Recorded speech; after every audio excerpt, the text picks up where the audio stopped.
Мали се ефектите од реализацијата на проектот со кој се предвидени мерките за самовработување со кредитирање правни субјекти за отворање нови работни места, самовработување со кредитирање за млади лица до 29 години и кредитирање на правни субјекти за отворање нови работни места за млади лица до 29 години.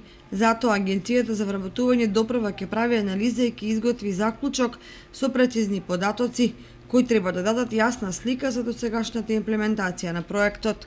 Од учесници кои со 3000 евро отвориле нови бизниси и се самовработиле, кои сакаат да останат анонимни, дознаваме дека речиси и да нема успешен случај кој трајно си го решил ова суштинско и екзистенцијално прашање.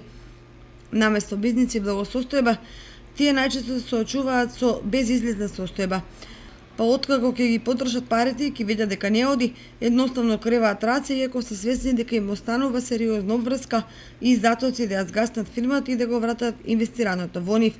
Освен тоа, во постапката наидуваат на непремостливи потешкоти од аспект на злоупотреби во сумата која им се одобрува, па наместо 3000 евра или 180.000 денари им се одобруваат за 20% помалку, поради пресметен или непресметен данок. Нашите соговорници велат дека од 20 апликанти на еден оглас, ниту едно лице не обстоило на проектот за самовработување, односно дека порано или подоцна сите се откажале. Не е подобра состојбата ниту со кредитирањето на правни субјекти за отворање нови работни места и отворање работни места за млади до 29 годишна возраст. Впрочем, меѓу младите кружат коментари дека со средствата што ги одобруваат не можат да покријат ни една инспекцијска казна, па оттука се губи смислата на овие и слични проекти.